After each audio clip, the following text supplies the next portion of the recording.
enfin, je souhaite Merci vivement madame. La que parole est à proposition... madame Cécile Duflot.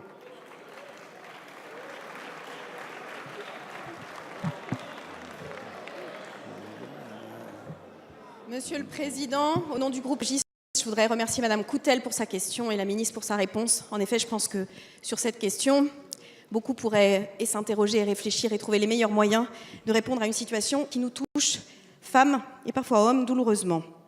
Ma question s'adresse à Madame la ministre de l'Écologie. Madame la ministre, une étude publiée il y a quelques semaines dans la revue Nature annonce une montée des eaux d'1 mètre d'ici 2100. Il est donc officiel que ce ne sont plus les générations futures qui sont concernés, mais nos enfants, ceux qui naissent aujourd'hui. La France s'était engagée au cours de l'examen du projet de loi sur la transition énergétique, puis avec énergie pendant la COP 21, à être exemplaire en matière de lutte contre le réchauffement climatique. Il est maintenant temps de dépasser les slogans.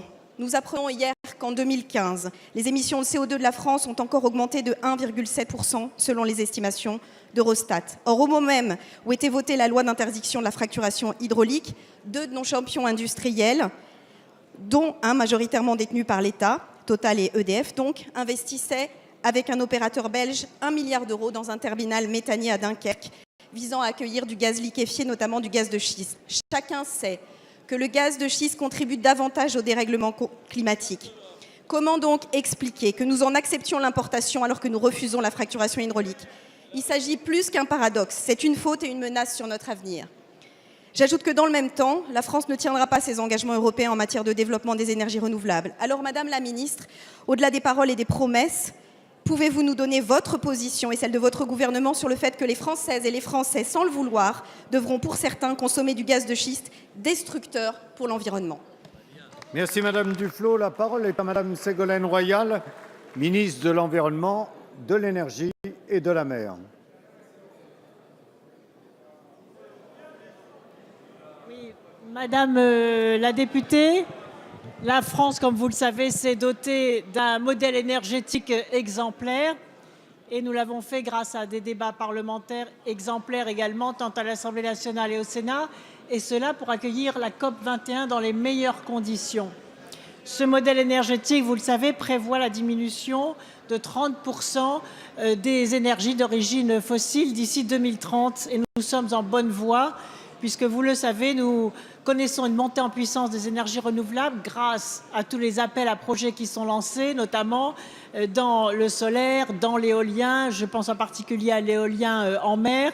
J'inaugurerai prochainement les premières éoliennes flottantes en Méditerranée. Bref, nos entreprises sont aussi parmi celles qui sont les mieux positionnées sur la scène internationale pour conquérir dans des coopérations intelligentes avec d'autres pays ces marchés qui permettent de lutter contre le réchauffement climatique.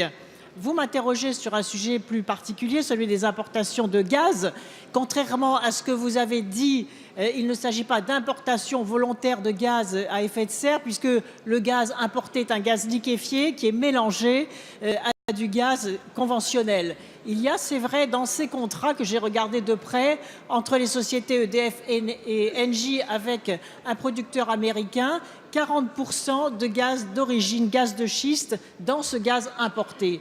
C'est la raison pour laquelle, puisque la France interdit la fracturation hydraulique pour des raisons de protection de l'environnement, j'ai interrogé ces 2 entreprises sur les raisons pour lesquelles elles n'avaient pas été vigilantes par rapport à ce marché. Je fais examiner juridiquement la façon dont nous pouvons interdire l'importation de gaz de schiste et en tout état de cause, ces entreprises devront s'orienter vers d'autres marchés pour n'importer que des gaz d'origine conventionnelle. Merci.